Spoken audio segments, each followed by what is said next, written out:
Trepanation. A patient lies still, conscious. The physician holds a bronze drill. The tool is primitive but precise, sharpened to a fine point. The physician places it against the patient's skull and begins to turn. The drill bit cuts through bone, slowly, methodically. The sound is grinding, relentless. The patient feels pressure, hears the scraping from inside their own head. Bone dust falls away. The physician continues drilling until a small hole, roughly the size of a coin, breaks through the skull. The brain's membrane is visible beneath. The drill is withdrawn. The hole remains, a window into the skull. The patient survives. The headache that plagued them for months begins to fade. This was drilling holes in the skull to treat headaches, epilepsy, mental illness, and head injuries. It is among humanity's oldest surgical procedures. Archaeological evidence shows skulls with trepanation holes dating back to the Neolithic period, roughly 8,500 BCE. What makes this remarkable is not just that ancient peoples performed brain surgery, but that many patients survived. Analysis of ancient skulls shows bone regrowth around the holes, proof that patients lived weeks, months, sometimes years after the procedure. The reasoning behind trepanation varied by culture. Physicians in ancient Egypt believed that drilling holes released evil spirits or demons causing illness. The hole provided an escape route. Once the spirit departed, the patient would recover. Greeks and Romans understood it differently. They recognized that head injuries could cause pressure buildup inside the skull.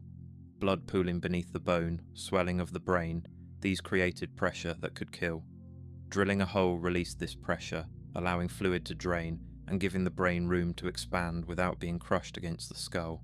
The procedure required skill. Drilling too deep would pierce the brain itself, causing death or severe injury. Drilling too shallow would not relieve pressure. The physician needed to judge depth by feel, by resistance, by subtle changes in the bone's density as the drill approached the inner surface.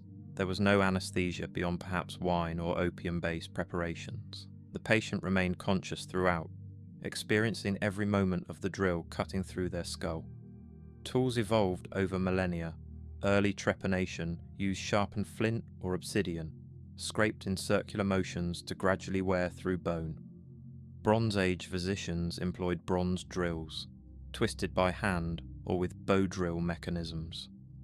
Roman surgeons developed specialized tools, the modiolus, a cylindrical drill, and the terebra, a T-shaped boring instrument. These allowed for more precise, faster drilling, reducing the patient's suffering and the risk of infection from prolonged exposure. Infections were common. The skull, once penetrated, became vulnerable. Bacteria could enter through the hole, causing abscesses in the brain or meningitis. Without antibiotics, these infections were usually fatal, yet survival rates were surprisingly high. Studies of prehistoric trepanned skulls show survival rates around 50 to 60%, comparable to or better than many modern surgeries performed without proper sterile technique. After the procedure, the hole might be left open, covered with a metal plate, or allowed to heal naturally. In some cases, the bone fragment removed during drilling would be shaped and fitted back into the hole, held in place while healing occurred. This proto-prosthetic demonstrated sophisticated understanding of the body's healing processes. The practice persisted for thousands of years across ancient Egypt, Greece, Rome, India, China, pre-Columbian Americas, and throughout Africa and Asia.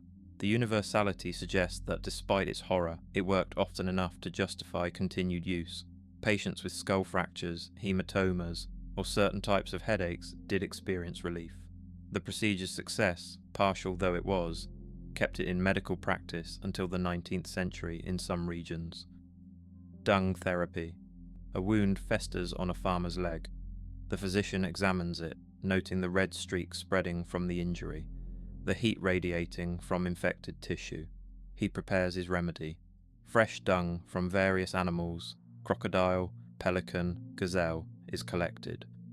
The dung is mixed with honey and formed into a poultice.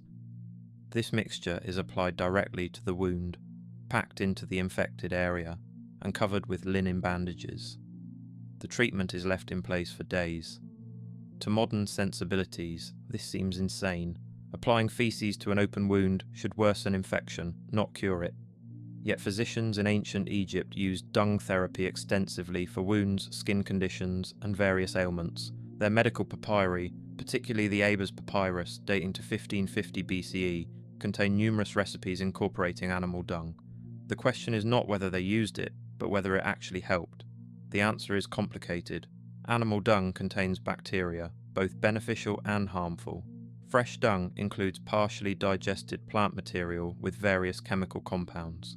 Some of these compounds have antimicrobial or anti-inflammatory properties. However, dung also contains pathogens that can cause infections, particularly when applied to open wounds. The honey mixed with dung was likely more important than the dung itself. Honey is hygroscopic, drawing moisture from bacterial cells and dehydrating them. It also produces hydrogen peroxide through enzymatic action, creating a hostile environment for bacteria.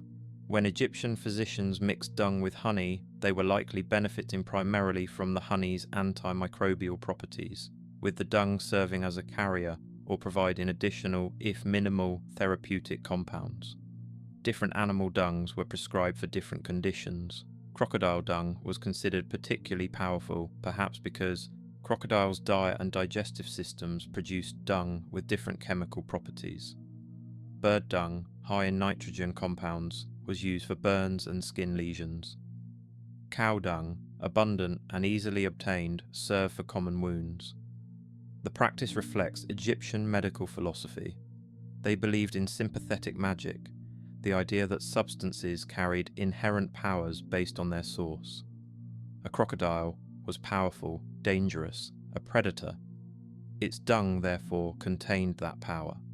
By applying it to wounds, physicians transferred the crocodile's strength to the patient, helping them overcome disease.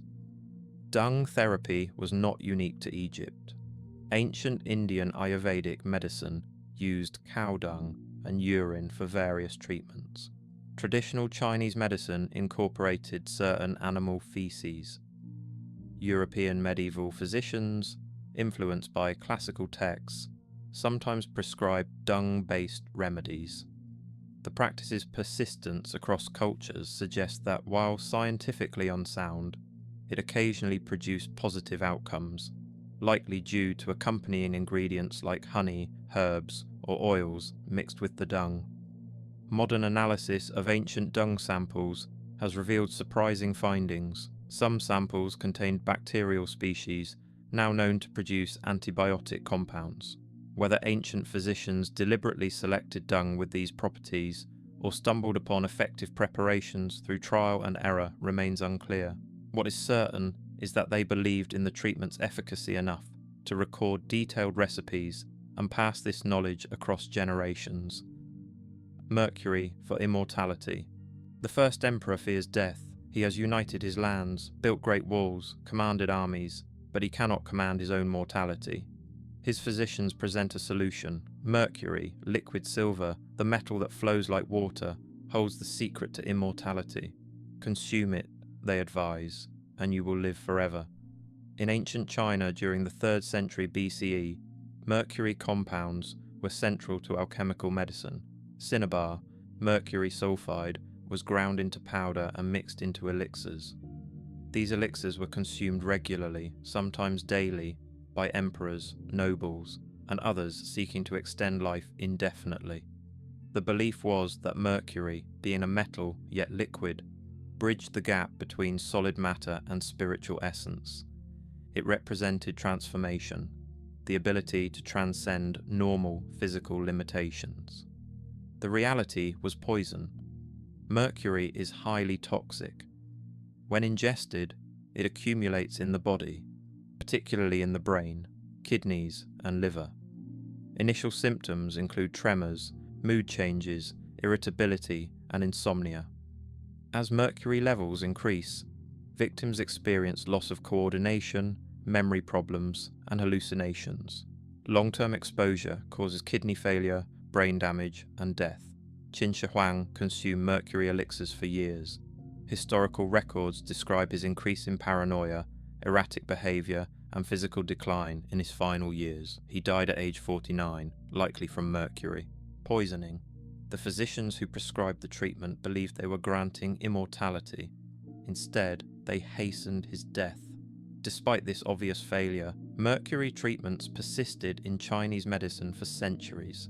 Subsequent emperors and nobles continued consuming mercury compounds, often with similar results. The practice was so entrenched that even witnessing predecessors die from the treatment did not dissuade believers. They attributed death to improper preparation or impure mercury, not to the fundamental toxicity of the substance. The preparation methods were elaborate. Alchemists would heat cinnabar, causing chemical reactions that purportedly refined and purified the mercury. This process, involving multiple distillations and combinations with other minerals and herbs, was believed to transform mercury from a base substance into a spiritual elixir. The more complex the preparation, the more powerful the result. Some mercury compounds were applied externally rather than consumed. Mercury sulfide was used in ointments for skin conditions.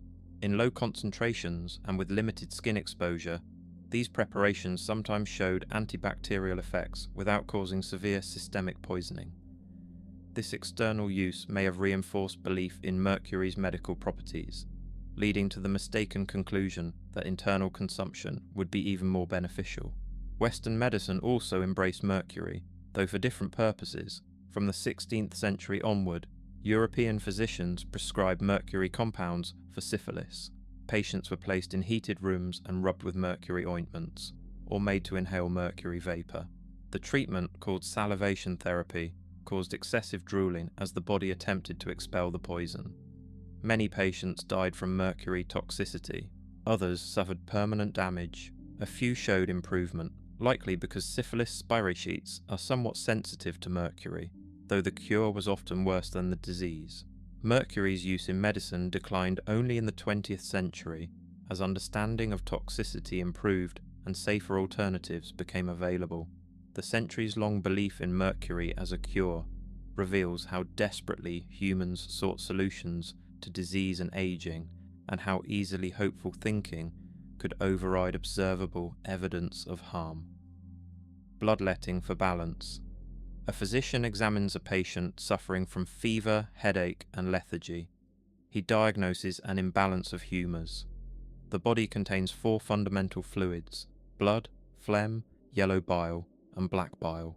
Health requires these humours remain in proper proportion.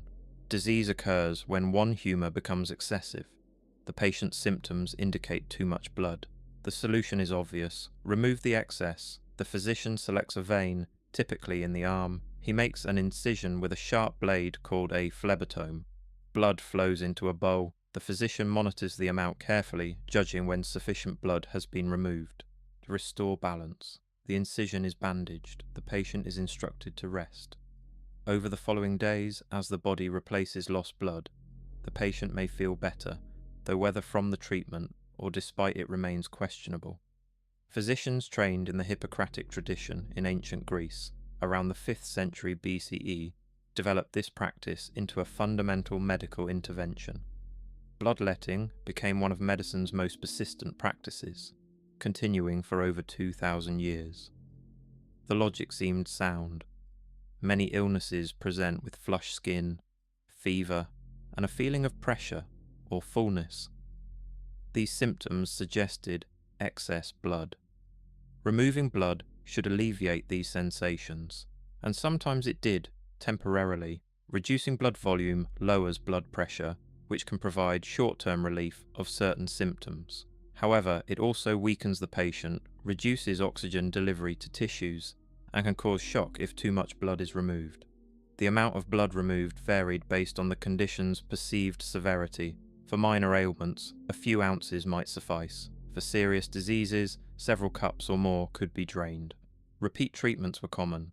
A patient might undergo bloodletting weekly or even daily during acute illness. This aggressive approach often worsened the patient's condition, though physicians attributed failure to other factors: insufficient blood removal, improper timing, or the disease being too advanced to cure. Tools evolved. The phlebotom gave way to lancets, small sharp blades designed specifically for opening veins. Spring-loaded lancets were developed, allowing quick, relatively painless incisions. Scarificators, devices with multiple blades, created several small cuts simultaneously, speeding the process. Cupping followed bloodletting. Heated glass cups were placed over the incisions, creating suction as they cooled. This drew out additional blood and tissue fluids. Leeches offered an alternative to cutting. Medicinal leeches, Hirudo medicinalis, were applied to the skin. The leech would attach with its mouth, pierce the skin with tiny teeth, and begin feeding. Each leech consumed approximately 1 teaspoon of blood before detaching. Leeches offered advantages. They provided more controlled blood removal, the wounds they created were smaller than surgical incisions, and leech saliva contained anticoagulants that kept blood flowing after the leech detached, sometimes for hours. This natural blood thinning occasionally provided genuine therapeutic benefit for conditions involving blood clots or poor circulation. Bloodletting was prescribed for almost every ailment. Fevers, headaches, indigestion, mental illness, infection, inflammation, even injuries where no bleeding had occurred. The universal application reflected the theory's simplicity. All diseases resulted from humoral imbalance. Blood was the easiest humour to remove. Therefore, bloodletting treated everything. Notable historical figures underwent bloodletting with disastrous results. George Washington, suffering from a throat infection in 1799, was bled multiple times by his physicians. They removed approximately half his blood volume over several hours. Washington died, likely from the combination of infection and hypovolemic shock caused by massive blood loss. The physicians believed they were following best practices. Their treatment killed the patient. The practice began declining in the mid-19th century as scientific medicine emerged. Studies showed that bloodletting did not improve outcomes and often worsened them. The germ theory of disease, replacing humoral theory, eliminated the conceptual basis for bloodletting. By 1900, bloodletting had largely disappeared from Western medicine, though it persisted longer in some traditional medical systems. Modern medicine has found limited legitimate uses for controlled blood removal. Therapeutic phlebotomy treats conditions like hemochromatosis, where the body accumulates too much iron. Leeches are used in reconstructive surgery to relieve venous congestion in reattached digits and flaps. These specialized applications bear little resemblance to ancient bloodletting, but they represent echoes of practices that dominated medicine for millennia. Urine diagnosis and therapy. A patient visits a physician complaining of persistent fatigue and weakness. The physician requests a sample of the patient's urine. The urine is collected in a glass vessel called a macula. The physician holds it up to the light, examining color, clarity, and sediment. He swirls the container, noting how the liquid moves. He smells it, detecting sweetness or unusual odors. He may even taste it, a small sip to confirm his observations. Based on these examinations, he diagnoses the patient's condition and prescribes treatment. This was uroscopy, diagnosis through urine examination. Physicians throughout ancient Rome during the 1st century CE and beyond believed urine revealed the body's internal state. Different colours indicated different diseases. Clear urine suggested excess phlegm. Dark yellow or red indicated fever or excess bile. Black urine meant severe internal corruption. Cloudiness, foam, sediment all carried diagnostic meaning. Charts were developed showing dozens of urine colours and their corresponding conditions. Physicians studied these charts extensively, learning to differentiate subtle shades and associate them with specific diseases. Some aspects of uroscopy were valid.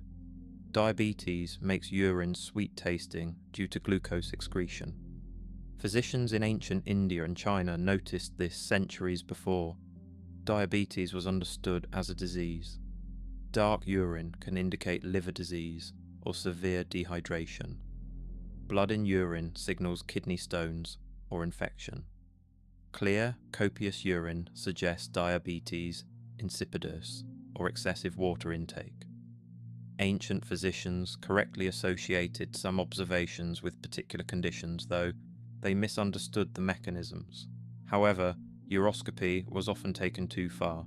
Physicians claimed they could diagnose pregnancy, predict gender of unborn children, determine when patients would die, and identify poisoning, all from urine alone. They developed elaborate systems connecting urine characteristics to planetary influences, humoral imbalances, and spiritual conditions. Much of this was nonsense, pattern seeking applied to insufficient data. More bizarre than diagnosis was urine therapy, using urine as treatment. Ancient Roman medicine prescribed drinking one's own urine for various ailments. The logic was that urine contained the body's essence in purified form. By reintroducing it, patients could restore balance and overcome disease. Practitioners claimed success treating everything from indigestion to plague. Fresh urine is sterile when it leaves the body, assuming no urinary tract infection. It contains water, urea, salts, and trace amounts of other substances. Drinking small amounts of one's own urine will not cause immediate harm beyond the psychological revulsion. However, it provides no medical benefit. The body excreted those substances because they were waste. Reintroducing them simply forces the body to filter them out again, stressing the kidneys unnecessarily. Aged urine was considered more powerful. Stale urine, allowed to ferment for days or weeks, was used externally and internally. The fermentation process converts urea to ammonia, creating a substance with caustic properties. This ammonia-rich urine was used to clean wounds, treat skin conditions, and as a component in various preparations. The ammonia did have antimicrobial properties, killing some bacteria. This may have provided genuine benefit when applied to infected wounds, though the smell and skin irritation were considerable. Roman fullers, cloth workers, used aged urine to clean wool and fabric. The ammonia broke down oils and proteins, making it an effective cleaning agent. This industrial use was well known, leading to urine's incorporation into medical treatments. If it could clean fabric, physicians reasoned, perhaps it could clean the body. Other cultures developed similar practices. Traditional Chinese medicine includes urine-based therapies. Ayurvedic medicine prescribes cow urine for various conditions, considering it sacred due to the cow's religious significance. These practices persist in some traditional healing systems, though modern medicine finds no scientific basis for most urine therapy claims. The one legitimate modern use of urine is as a source of certain hormones. Pregnant women's urine contains human chorionic gonadotropin, used in fertility treatments. Postmenopausal women's urine contains follicle-stimulating hormone and luteinizing hormone, also used in fertility medicine. These pharmaceutical applications involve extracting and purifying specific compounds, not consuming raw urine, but they represent a distant descendant of ancient beliefs that urine held medicinal properties. Moldy bread antibiotics. A wound has become infected. The flesh around the injury is red, hot, swollen. Yellow pus oozes from the opening. Without treatment, the infection will spread.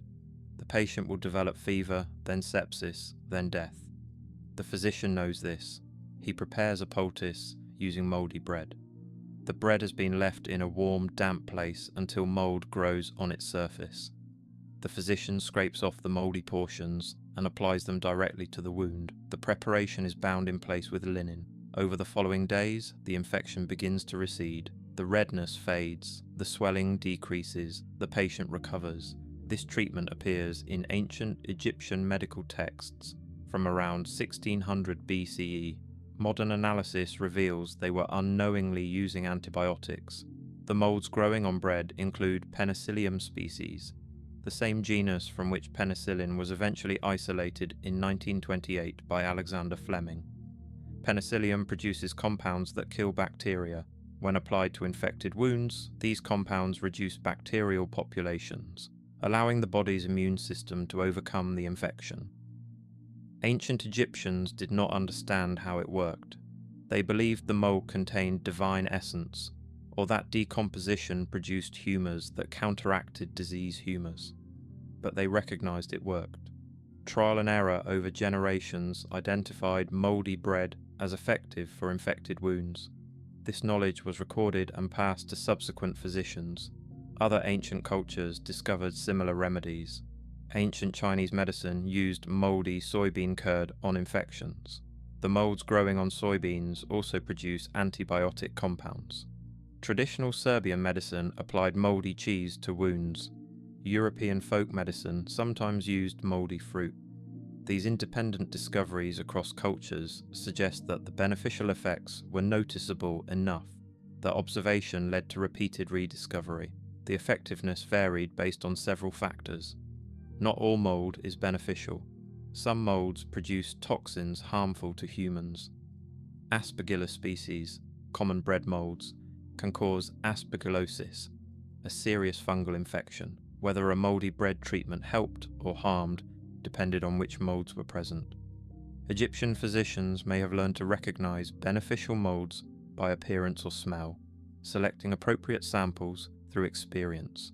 The concentration of antibiotic compounds in naturally moldy bread is low and variable. Modern penicillin production involves growing penicillium in controlled conditions, optimizing antibiotic production and extracting pure compounds. Ancient moldy bread contained far less active ingredient. It would be effective only against relatively minor infections or as support for the body's own immune response. Severe infections would overwhelm the weak antibiotic effect. Despite limitations, moldy bread treatments represented genuine medical advancement. In an era before antibiotics, any method that reduced infection mortality was valuable. The practice saved lives. It demonstrates that careful observation and experimentation, even without understanding underlying mechanisms, could produce effective treatments. Fleming's discovery of penicillin in the 20th century was not entirely novel. He recognized what ancient peoples had known empirically, that certain molds killed bacteria. His contribution was isolating the active compound, understanding how it worked, and developing methods for mass production. Modern antibiotics owe a debt to ancient physicians who noticed that moldy substances seemed to help infected wounds and had the wisdom to record and apply that observation. Honey for wounds. The same physicians who prescribed moldy bread also valued honey as both food and medicine. Honey was applied directly to injuries, either alone or mixed with other substances, like animal fat or plant extracts. The treatment was effective. In ancient Egypt, medical papyri preserved recipes showing how honey should be prepared and applied for various types of wounds, burns, and infections. Honey possesses several properties that promote wound healing. It is hygroscopic, meaning it draws moisture from the environment. When applied to wounds, it dehydrates bacterial cells, inhibiting their growth and killing many bacteria outright. The high sugar concentration creates an osmotic environment hostile to microbial life. Honey is naturally acidic, with pH typically between 3.2 and 4.5. This acidity inhibits bacterial growth. Many bacteria cannot survive in such acidic conditions. The honey effectively sterilizes the wound surface. When honey contacts wound fluid, an enzyme called glucose oxidase becomes active. This enzyme produces hydrogen peroxide, a known antimicrobial agent. The hydrogen peroxide is produced continuously at low concentrations, killing bacteria without damaging human tissue. This provides sustained antibacterial action as long as honey remains on the wound. Honey also contains various plant-derived compounds with antimicrobial properties. These phytochemicals vary depending on which flowers the bees visited, but many possess antibacterial, antifungal, or anti-inflammatory effects. The combination creates a broad-spectrum antimicrobial treatment effective against many wound pathogens. Beyond killing bacteria, honey promotes healing. It maintains a moist wound environment, which modern wound care recognizes as optimal for tissue repair. It reduces inflammation, decreasing pain, and swelling. It stimulates tissue regeneration, helping wounds close faster. It prevents or reduces scarring in many cases. Ancient Egyptian physicians recognized these benefits without understanding the chemistry. They observed that honey-treated wounds healed faster, became infected less often, and caused less scarring than untreated wounds. This empirical observation was sufficient to establish honey as a primary wound treatment. Different honeys were used for different purposes. Dark honey from particular plants was considered more powerful. Honey mixed with resins or balsams created ointments for specific conditions. The sophistication of these preparations suggests extensive experimentation and knowledge transmission across generations of physicians. Modern medicine has rediscovered honey's value. Medical-grade honey, particularly Manuka honey from New Zealand, is used in wound dressings. Clinical studies confirm effectiveness against antibiotic-resistant bacteria like MRSA. Honey dressings are standard treatment in some hospitals for burns, diabetic ulcers, and surgical wounds. Ancient Egyptian physicians were correct. Honey heals wounds. Opium for pain. A patient suffers from severe injury. The pain is unbearable, preventing sleep, causing delirium. The physician prepares a remedy from poppy sap. The opium poppy, Papaver somniferum, produces white latex when its seed pods are scored. This latex, dried into a brown resin, contains powerful compounds including morphine and codeine.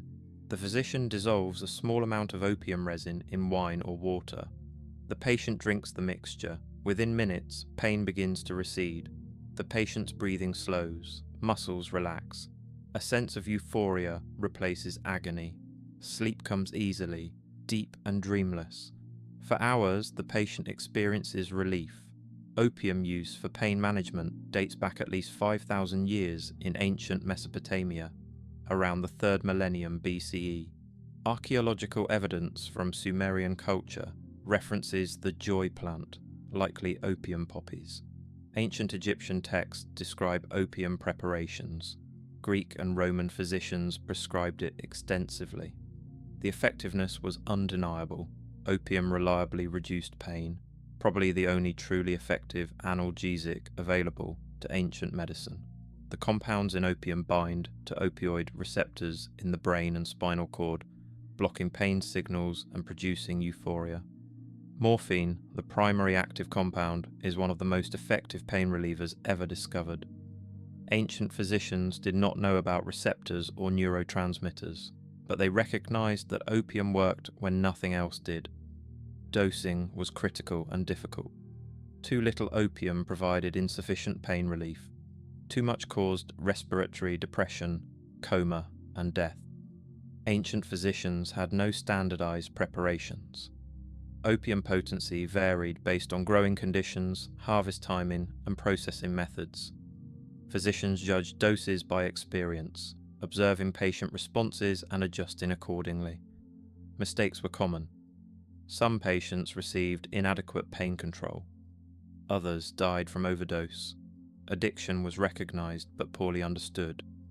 Patients given opium repeatedly developed tolerance, requiring higher doses to achieve the same effect.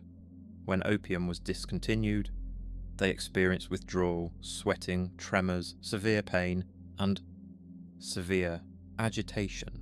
Ancient physicians attributed these symptoms to the original disease returning, not recognizing them as withdrawal from the drug itself.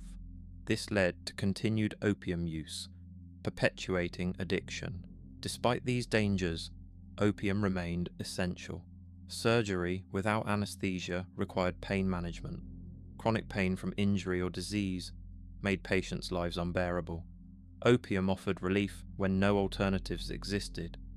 The benefits, particularly for acute pain and terminal illness, outweighed the risks of addiction and overdose in the context of ancient medicine. Opium was incorporated into various preparations. Theriac, a complex mixture supposedly serving as universal antidote and cure-all, contained opium as a primary ingredient. Mithridatium, another ancient panacea, included opium. These preparations often contained dozens of ingredients, but opium likely provided most of their actual effects. Different administration methods were explored. Oral consumption was common, mixing opium with wine, honey, or water. Rectal administration through suppositories was used when oral intake was difficult. Smoking opium came later, developing in Asia during the medieval period. Injection, the most rapid and dangerous method, awaited the invention of the hypodermic needle in the 19th century. Opium's descendants dominate modern pain management. Morphine, extracted and purified from opium, remains the gold standard for severe pain. Codeine treats moderate pain and coughs. Synthetic opioids like fentanyl and oxycodone provide even more potent pain relief. The current opioid crisis demonstrates that ancient problems, addiction, overdose, and dependence persist despite modern pharmacology. Ancient physicians were right that opium controlled pain effectively. They also recognized its dangers, warning against excessive use, though they lacked the understanding to fully address addiction's mechanisms. Cauterization. A soldier returns from battle with a deep wound in his thigh. The wound bleeds profusely. Pressure and bandages slow the bleeding, but do not stop it. The physician recognizes the need for more aggressive intervention. He calls for a brazier filled with hot coals. A metal rod, bronze or iron, is placed in the coals until it glows red hot. The physician removes the rod and without hesitation presses the glowing metal directly into the wound. The sizzling sound is immediate. Flesh burns. The smell of charred meat fills the air. The patient screams, restrained by assistants. The physician holds the rod in place for several seconds, ensuring the heat penetrates deep into the wound. Blood vessels, exposed by the injury, are sealed shut by the intense heat. The bleeding stops. The wound, now cauterized, begins the process of healing from a burned but non-bleeding injury. Physicians in ancient Greece during the 4th century BCE developed cauterization as standard treatment for severe bleeding, deep wounds, and certain diseases. The principle was simple. Heat destroys tissue, coagulates blood proteins, and seals blood vessels. Applying sufficient heat to a bleeding wound would stop the hemorrhage, potentially saving the patient's life. The procedure was agonizing. There was no effective anesthesia. Opium might dull the pain slightly, but could not eliminate it. Alcohol could intoxicate the patient, reducing their awareness, but the sensation of burning flesh was impossible to completely mask. Patients often lost consciousness from pain, which was sometimes considered a mercy. Cauterization was not limited to bleeding wounds. It was also used to treat infections, ulcers, tumours, and various skin conditions. The logic was that burning away diseased tissue would promote healing. In some cases, this worked. Superficial infections or small tumours could be effectively destroyed by cautery. The heat killed bacteria and diseased cells, allowing healthy tissue to regenerate.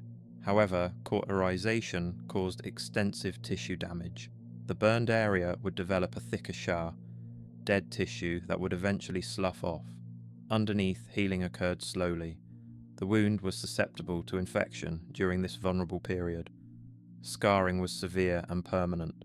Deep cauterization could damage muscles, nerves, or bones, causing lasting disability. Different tools were developed for various applications. Iron rods of different sizes and shapes allowed physicians to cauterize large or small areas, deep or shallow wounds. Specialized cautery instruments included thin probes for internal use, reaching into body cavities. Caustic chemicals like lime or acids provided chemical cautery, burning tissue without heat. These alternatives were sometimes preferred for delicate areas where a hot iron might cause excessive damage. Ancient physicians debated when cauterization was appropriate. Some advocated its use for almost any serious wound. Others recommended it only as a last resort when other methods failed. The Hippocratic Corpus, a collection of Greek medical texts, discusses cautery extensively, providing detailed instructions for various applications. It warns against excessive use, noting that burning healthy tissue along with diseased tissue could worsen the patient's condition. Cauterization remained common through the medieval period and into the early modern era. Military surgeons cauterized gunshot wounds, believing that burning would prevent poisoning from gunpowder. This practice caused enormous suffering and often worsened outcomes. The 16th century surgeon Ambroise Paré challenged this approach, demonstrating that gentle wound cleaning and bandaging produced better results than cauterization. His work helped shift military medicine away from routine cautery. Modern medicine still uses controlled cauterization. Electrocautery, using electrical current to generate heat, seals blood vessels during surgery with precision that ancient hot irons could never achieve. The principles remain the same: heat stops bleeding and destroys unwanted tissue, but modern techniques cause far less collateral damage and patient suffering than ancient cauterization. Animal dung and urine. Cow dung and cow urine hold sacred status. The cow is revered, associated with numerous deities. Its products are considered pure, possessing medicinal and spiritual properties. Patients suffering from skin conditions, digestive problems, or general malaise are treated with preparations containing these substances. Fresh cow dung is mixed with herbs and formed into poultices applied to wounds and skin lesions. Cow urine is consumed directly or mixed into tonics. The treatments are prescribed for a wide range of conditions, from minor ailments to serious diseases. Practitioners in ancient India's Ayurvedic tradition believe the cow's sacred nature imbues its waste products with healing power. The scientific reality is complex. Cow dung contains bacteria, both beneficial and harmful. Fresh dung includes partially digested plant material with various chemical compounds. Some of these compounds have antimicrobial or anti-inflammatory properties. However, dung also contains pathogens that can cause infections, particularly when applied to open wounds. Cow urine is mostly water, with urea, ammonia, salts, and trace minerals. Ancient practitioners believed it possessed broad medicinal properties. Modern analysis shows cow urine has limited therapeutic value. The ammonia provides mild antiseptic effects when used externally. The compounds in urine might have minimal anti-inflammatory action, but consuming cow urine provides no significant health benefits and poses risks of bacterial contamination. The persistence of these treatments relates more to cultural and religious factors than to medical efficacy. The cow's sacred status in Hinduism elevates all cow products, including waste, to spiritual significance. Using cow dung or urine becomes an act of faith as much as medicine. Belief in the treatment's power may produce placebo effects, where patients feel better due to expectations rather than the treatment's chemical action. Some traditional preparations using cow dung were more sophisticated. The dung would be dried, burned to ash, and the ash incorporated into ointments or taken internally. This process sterilized the material, destroying most pathogens while concentrating mineral content. These ash-based preparations were safer than fresh dung and might have provided trace nutrients. Similar practices existed in other cultures. European peasant medicine sometimes used sheep or goat dung for wounds. African traditional medicine incorporated various animal feces. Chinese medicine used certain types of bat or pig feces for specific conditions. The cross-cultural prevalence suggests that observation of occasional positive outcomes, likely due to other factors or coincidence, reinforced belief in these treatments. Modern Ayurvedic practitioners continue recommending cow products, though typically in more refined forms than raw dung or urine. Commercial preparations claim to extract beneficial compounds while removing harmful elements. Clinical studies of these preparations show minimal effects, and mainstream medicine does not recognize cow dung or urine as valid treatments. The practice illustrates how cultural beliefs, religious traditions, and medical practice intertwined in ancient societies. Treatments were never purely empirical. They carried symbolic, spiritual, and social meanings that influenced both their application and perceived effectiveness. Acupuncture and Moxibustion. A patient suffers from chronic pain in the lower back. The physician examines the patient carefully, feeling the pulse at multiple points on both wrists. The physician identifies blockage in the QI flow along the bladder meridian. To correct this, the physician selects specific points along the meridian for needling. Thin needles made from bronze, silver, or gold are inserted through the skin at precise locations. The needles penetrate to varying depths, from superficial, subcutaneous placement to deep insertion reaching muscle tissue. The physician may twist the needles, leave them stationary, or move them up and down slightly. The needles remain in place for 20 to 30 minutes. The patient feels unusual sensations, tingling, warmth, or dull ache. After removing the needles, the patient reports reduced pain. In ancient China around the 2nd century BCE, acupuncture developed from theories of qi, vital energy, and meridians, channels through which qi flows. Disease resulted from qi blockage or imbalance. Inserting needles at specific points along meridians restored proper flow, correcting imbalances and treating disease.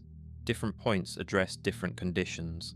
Thousands of specific points were mapped on the body, each with particular therapeutic applications. Modern research into acupuncture's mechanisms shows effects distinct from traditional explanations.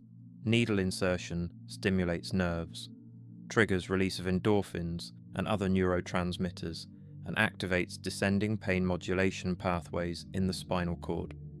These effects can provide real pain relief, though not through key manipulation as traditionally described. Acupuncture's effectiveness varies by condition. For certain types of chronic pain, particularly musculoskeletal pain, acupuncture provides statistically significant relief compared to no treatment. For other conditions, evidence is weaker or non-existent. Ancient practitioners claimed acupuncture treated essentially all diseases. Modern evidence supports only a limited subset of applications. Moxibustion accompanied acupuncture. This involved burning moxa, dried mugwort, near or on acupuncture points. The heat from the burning herbs stimulated the points without needle insertion. Direct moxibustion placed small cones of moxa directly on the skin and ignited them, burning until the patient felt pain. Indirect moxibustion held burning moxa near the skin without direct contact, providing heat stimulation without burning. The warmth from moxibustion increased blood flow to treated areas. For conditions involving cold or dampness according to Chinese medicine, such as certain types of arthritis or digestive issues, the heating effect provided relief. Modern understanding attributes benefits to increased circulation and possible anti-inflammatory effects from compounds in mugwort smoke. Risks accompanied these treatments. Improperly sterilized needles transmitted infections. Needles inserted too deeply could puncture organs or blood vessels, causing internal bleeding or pneumothorax if needling near the lungs. Burns from moxibustion caused permanent scarring. Ancient practitioners developed extensive knowledge of anatomy to minimize these risks, but complications occurred. The persistence of acupuncture for over 2,000 years suggests patients experience sufficient benefit to maintain the practice. Whether through physiological effects of needle insertion, placebo responses, or other factors, enough people found relief that acupuncture became foundational to Chinese medicine. It spread to Korea, Japan, and eventually worldwide, becoming one of the most widely practiced traditional medical techniques. Theriac, the universal cure. Imagine a remedy that cures all poisons, prevents disease, treats existing illness, and extends life. This was Theriac's promise. The preparation contained up to 70 ingredients: opium, viper flesh, wine, honey, dozens of herbs, minerals, and exotic substances from across the known world. The original formula was attributed to Mithridates VI of Pontus, who supposedly consumed graduated doses of poisons to develop immunity. His physician, Crocodile, refined the formula. Later, Emperor Nero's physician Andromachus enhanced it, adding viper flesh and increasing complexity. The resulting concoction, Theriaca Andromachi, became the most prestigious medicine in ancient Rome and Byzantium, starting from the 1st century CE and continuing through the medieval period. Preparing Theriac required months. Ingredients needed to be sourced, some from distant lands. The mixing followed elaborate procedures. The preparation aged for years to reach full potency. Elderly Theriac, properly stored, was more valuable than fresh preparation. This aging process supposedly allowed the diverse ingredients to harmonize. creating a perfect remedy. The ingredient list reveals the ambitious scope. Opium provided pain relief and sedation. Viper flesh, believed to contain antivenom properties, addressed serpent bites and other poisons. Frankincense, myrrh, castor, and balsam contributed aromatic and resinous qualities. Numerous herbs, some with genuine medicinal properties, others chosen for symbolic reasons, filled out the formula. The complexity itself suggested power. Surely a remedy requiring such effort and expense must be extraordinarily effective. The reality was that Theriac's effectiveness came primarily from opium. The other ingredients either had minimal effects or none at all. Viper flesh provided no special antivenin properties. Most herbs were present in concentrations too low to produce meaningful effects.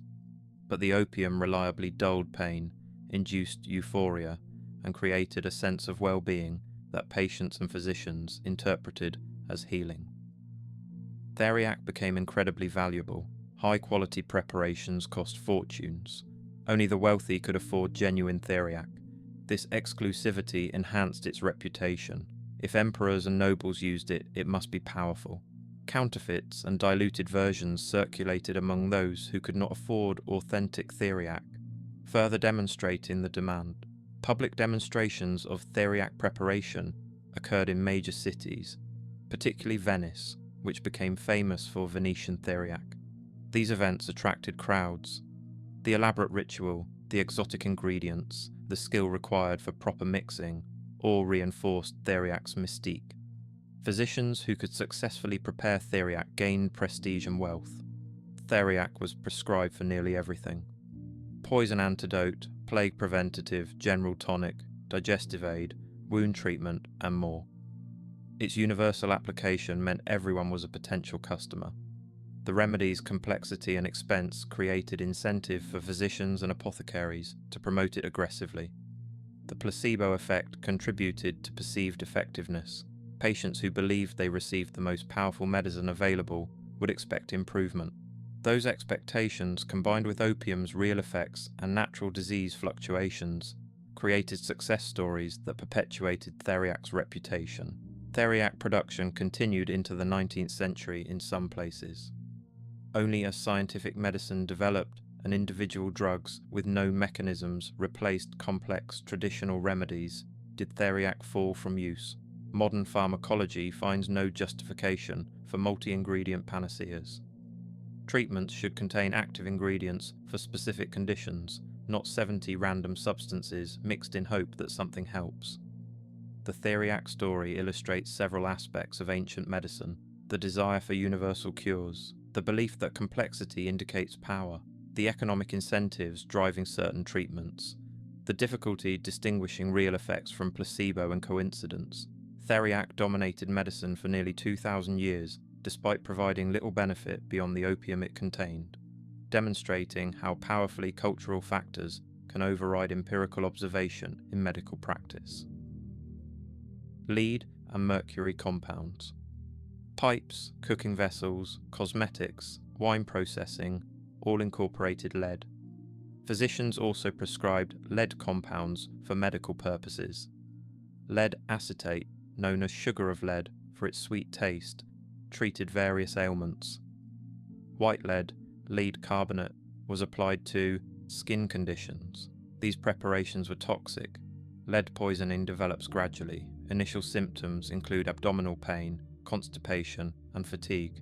Continued exposure causes more severe effects: anemia, kidney damage, brain damage, peripheral neuropathy. High-level chronic exposure can be fatal. Children are particularly vulnerable, suffering permanent cognitive impairment from lead exposure. Physicians in ancient Rome during the height of the empire did not recognize lead toxicity. They observed some adverse effects, but did not connect them to lead exposure. The gradual onset and non-specific symptoms made the connection difficult. Patients developed symptoms long after beginning lead-based treatments, obscuring the cause. The widespread environmental lead exposure in Roman society meant baseline lead poisoning was common, further complicating identification of treatment-related toxicity.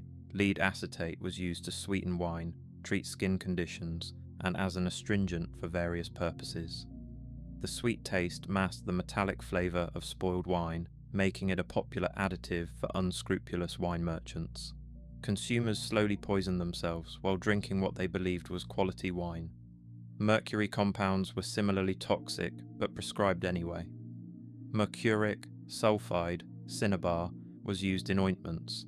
Mercuric chloride treated syphilis, though it often killed patients before curing the disease. Mercury vapor inhalation was sometimes recommended for respiratory conditions. All these treatments cause mercury poisoning.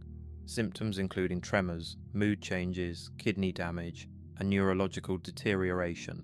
The question arises, why did ancient physicians continue using toxic metals? Several factors contributed. First, some conditions showed temporary improvement, creating false signals of effectiveness. For instance, mercury compounds actually do harm syphilis spirochetes, though they also severely harm the patient. Second, the prestige of metals. Gold, silver, lead, mercury. These were valuable, powerful substances. Their use in medicine suggested powerful treatments. Third, the lack of controlled studies or systematic observation meant toxic effects were not properly attributed to the treatments. Some historians suggest widespread lead exposure contributed to Rome's decline. Lead in water pipes, cooking vessels, and wine supposedly poisoned the population, especially the elite who could afford extensive lead plumbing. This theory remains controversial. While Romans certainly experienced lead poisoning, whether it reached levels sufficient to cause societal collapse is debated. However, for individuals receiving medicinal lead or mercury, the effects were certainly harmful, turning treatments into slow-acting poisons. The use of toxic metals in medicine persisted well beyond the Roman era. Medieval and early modern physicians continued prescribing lead and mercury. Only in the 20th century, as toxicology developed and safer alternatives became available, did these toxic treatments finally disappear from mainstream medicine. Their long use demonstrates how difficult it can be to recognize treatment-caused harm, especially when effects develop slowly and alternatives are limited.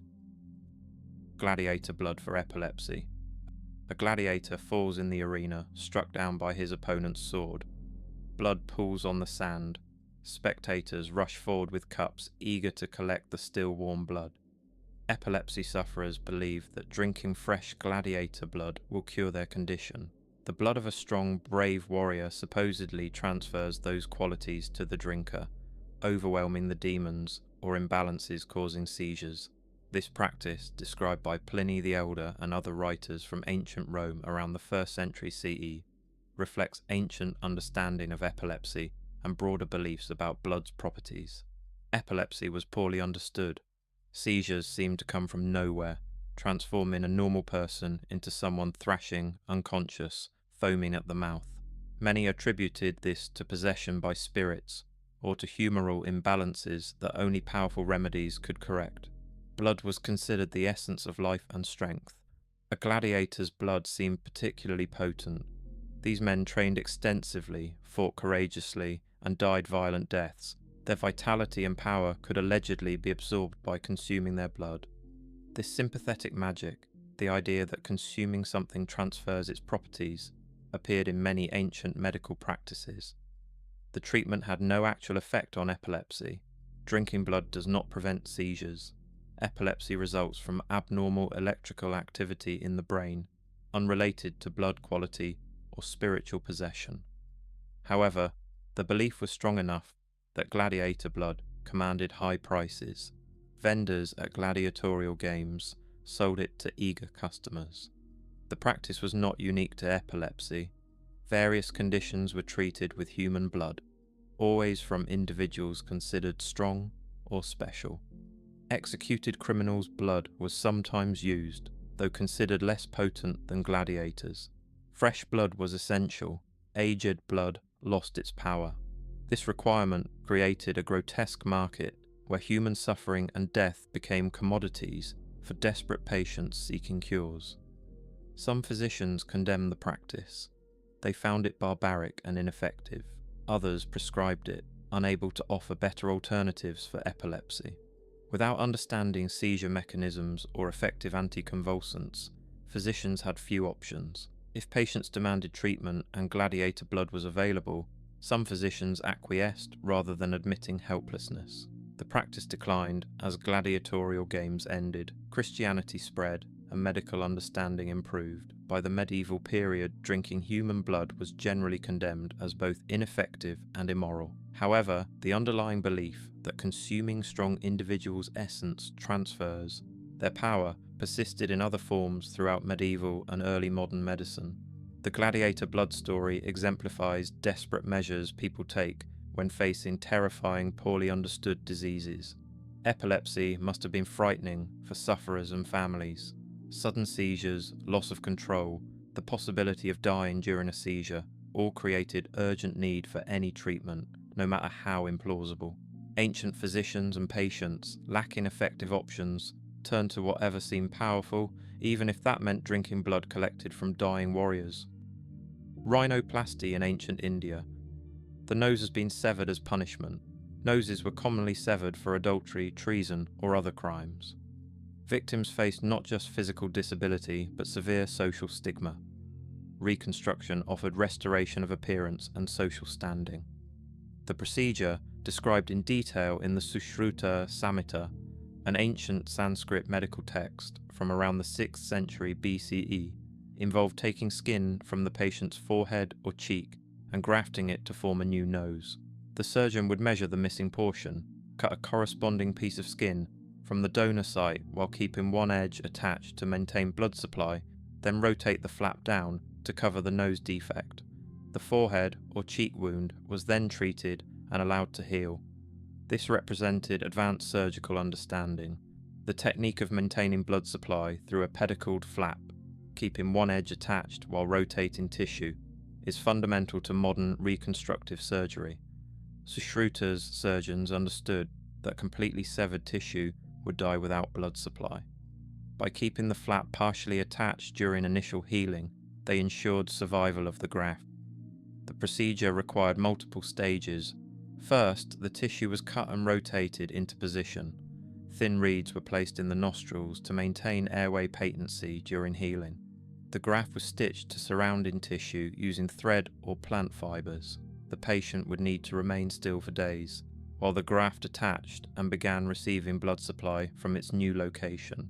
Pain management relied on herbal preparations and possibly opium-related substances. The surgery was painful and healing was slow. Infection was a constant danger. Without antibiotics, any surgical site could become infected, leading to tissue death, sepsis, and potentially death. Success required careful wound management, probably including honey or other antimicrobial preparations. The reconstructed nose was not perfect, scar tissue was prominent. The grafted skin might differ in texture or colour from surrounding facial skin. Sensation would be absent or diminished since nerves were severed, but the result was a nose-shaped structure that restored basic appearance, allowing the patient to re-enter society without the visible mark of their punishment. Western medicine did not develop comparable rhinoplasty techniques until the 16th century. I'm sure you'll know. When British surgeons encountered these procedures in India during colonization, they were astonished. The sophistication of ancient Indian surgery challenged European assumptions about medical progress being uniquely Western. Sushruta's techniques were eventually adopted and refined, forming the basis for modern reconstructive surgery. The existence of advanced rhinoplasty in ancient India demonstrates several important points.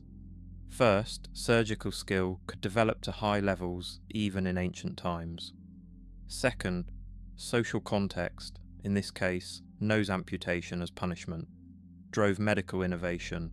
Third, knowledge of anatomy and physiology could be quite sophisticated without modern scientific frameworks. Ancient Indian surgeons understood tissue biology well enough to develop procedures that work by the same principles as modern surgery. Trepanation in pre-Columbian Americas. A patient suffers from severe head trauma after being struck in battle. The skull is fractured. Blood pools beneath the bone, compressing the brain. Without intervention, the patient will die. A surgeon performs trepanation, removing a section of damaged skull to relieve pressure. Archaeological evidence shows extensive trepanation practice in pre-Columbian Peru around 1000 CE. Thousands of skulls bearing trepanation holes have been found. The survival rates were remarkable. Studies indicate that over 70% of patients survived the procedure, higher than survival rates for trepanation in many other cultures and time periods. Peruvian surgeons used distinctive techniques.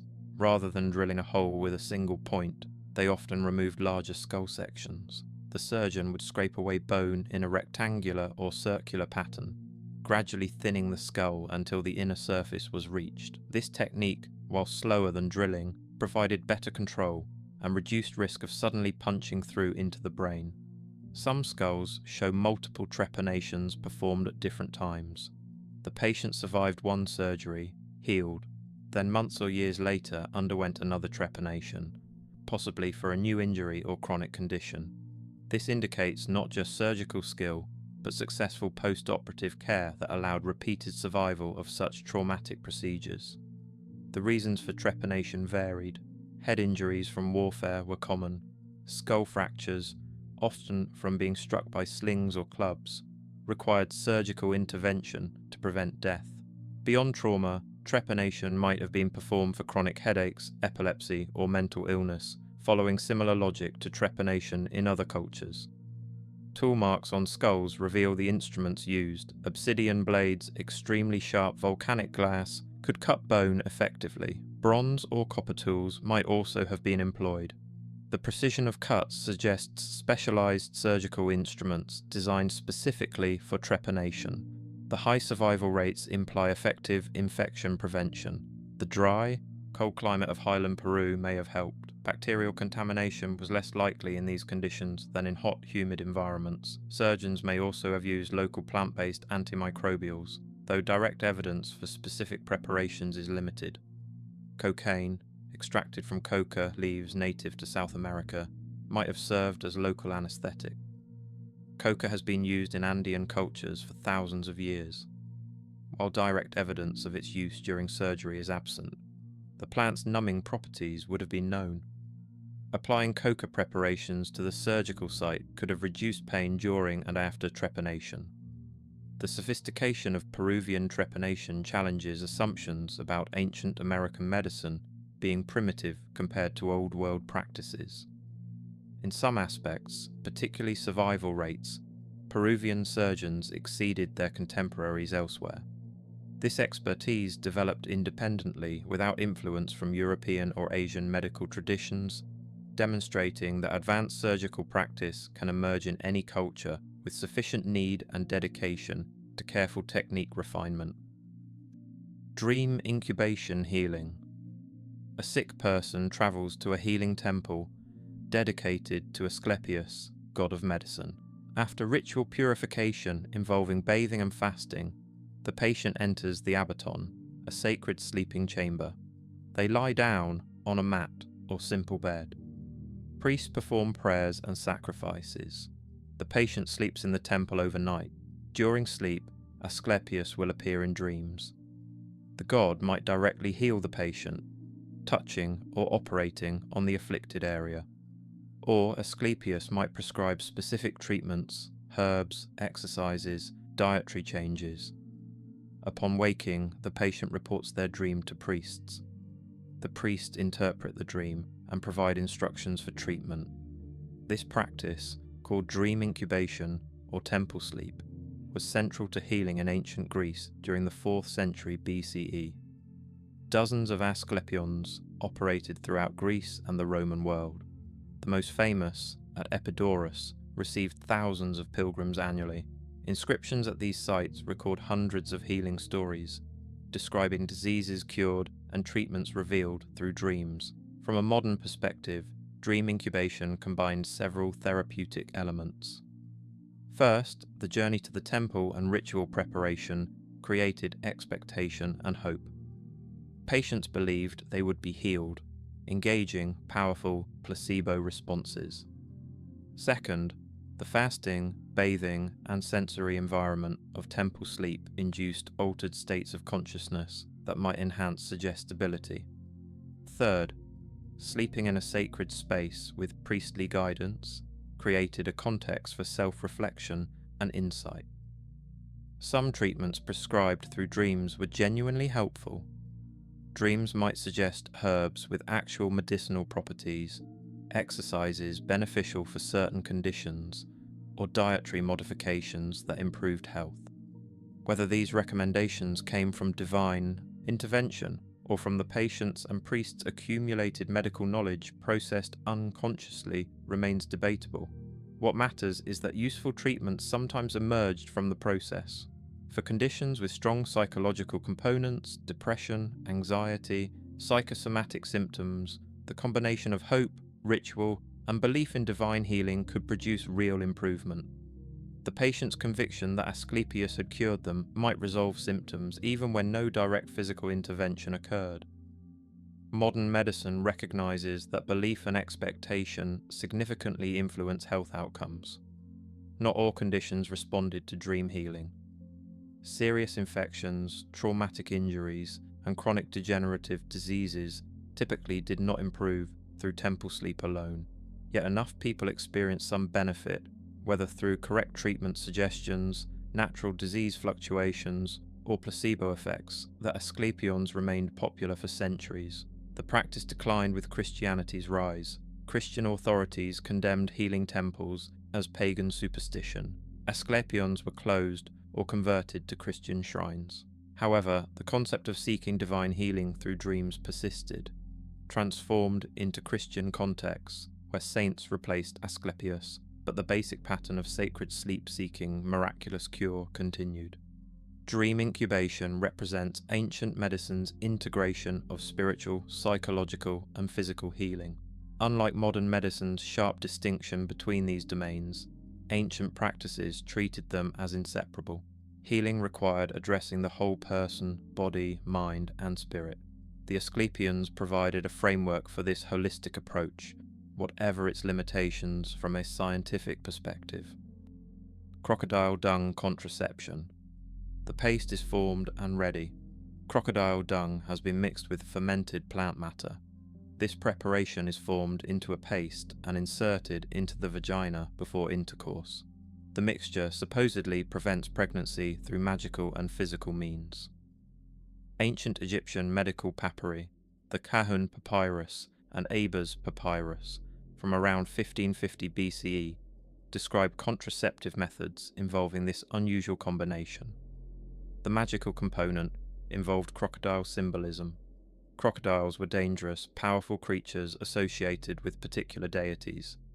Using crocodile dung invoked this power, theoretically preventing conception through divine influence. This sympathetic magic represented standard Egyptian medical thought, where treatments worked through both physical and spiritual mechanisms. The physical mechanism is more interesting. The paste created a barrier at the cervix, potentially blocking sperm. More importantly, the fermentation of plant materials and the bacterial action in aged dung produced acidic compounds. Sperm are vulnerable to pH changes. An acidic environment can immobilize or kill sperm, reducing fertility. The crocodile dung mixture may have functioned as a crude spermicide, actually providing some contraceptive effect. Modern testing of similar preparations confirms that acidic paste barriers can reduce fertility. The effectiveness would be incomplete, nothing like modern contraception's reliability, but not zero either. Some women using these preparations might have avoided pregnancy, reinforcing belief in the method's power. The alternative was no contraception at all. In ancient societies with high fertility and associated maternal mortality, any method offering even partial pregnancy prevention had value. Women might accept unpleasant, uncomfortable methods if they provided any chance of controlling reproduction. Other ancient contraceptive methods included similar logic.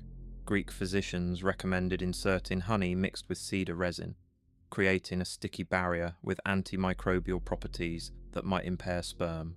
Indian texts describe herbal preparations inserted vaginally. Chinese medicine used mercury-based compounds, which definitely prevented pregnancy by causing severe toxicity, but also often killed the women using them.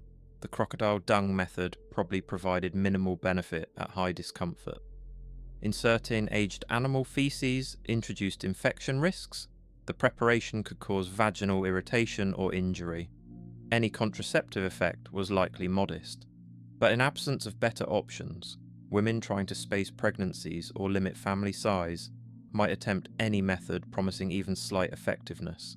These practices highlight the desperation surrounding reproduction control in ancient societies. Women faced dangers of repeated pregnancies and childbirth. Families struggled to feed many children, yet reliable contraception did not exist. The methods that developed, bizarre and often ineffective, represented attempts to address real needs with available materials and understanding. That ancient Egyptian women resorted to crocodile dung underscores how badly contraception was needed and how few options existed. Wine as antiseptic. The wound is exposed, the surgeon prepares to operate. Wine is poured over the surgical site, washing away dirt and blood. The same wine cleans the bronze instruments. The patient drinks some as well, dulling the pain that will come. Wine was used extensively in medicine, applied to wounds, used to clean surgical sites, and consumed for various ailments. The practice had sound basis. Wine contains alcohol, an effective antimicrobial agent. Alcohol denatures proteins in bacterial cell walls and membranes, killing bacteria on contact. Wine typically contains 10 to 15% alcohol, sufficient to harm many bacteria, though not as effective as distilled spirits with higher alcohol content. When poured onto wounds, wine killed surface bacteria, reducing infection risk. Greek physicians in ancient Mediterranean cultures, particularly those following Hippocratic teachings, recommended washing wounds with wine or vinegar. Vinegar, fermented. Wine contains acetic acid with additional antimicrobial properties. The combination of alcohol and acid created a reasonably effective antiseptic given available materials. Surgical preparation involved washing instruments and the surgical site with wine. This removed dirt and contaminants while providing some sterilization. While not approaching modern sterile technique, wine washing was better than using unwashed instruments and hands. Surgical survival rates likely improved through these practices. Wine also served as a vehicle for administering other medicines. Many herbal preparations dissolved in wine, providing a stable liquid medium for dosing. The alcohol extracted certain compounds from herbs, creating tinctures with concentrated active ingredients. Additionally, wine's pleasant taste masked the bitterness of many medicinal herbs, improving patient compliance. Internally, moderate wine consumption might have provided some health benefits. The antioxidants in red wine, polyphenols, have anti-inflammatory properties. In ancient diets lacking fresh fruits and vegetables for much of the year, wine provided these compounds. Additionally, wine was often safer than water, since the alcohol and acidity prevented waterborne pathogen growth. However, alcohol consumption also caused problems. Addiction was recognized, excessive drinking led to liver damage, though ancient physicians did not understand cirrhosis mechanisms. Drunk patients might not follow treatment instructions. The balance between wine's benefits as medicine and vehicle versus its harms as intoxicant was debated throughout antiquity. The use of wine in medicine demonstrates accidental discovery of genuine antimicrobial agents. Ancient physicians did not understand germ theory or why wine helped wounds heal. They observed that wine-washed wounds became infected less often than untreated wounds. This empirical observation was sufficient to establish the practice, which persisted until modern antiseptics became available. Comparing ancient practices reveals a pattern. Some treatments, honey, wine, certain herbs, had genuine efficacy supported by modern understanding. Others, gladiator blood, crocodile dung, contraception, provided minimal or no benefit. Many fell in between, offering modest effects while carrying significant risks. Ancient physicians lacked tools to distinguish these categories reliably. They relied on tradition, observation, and theory, leading to a mixture of effective and ineffective practices that persisted for millennia until scientific medicine developed methods for testing treatments systematically.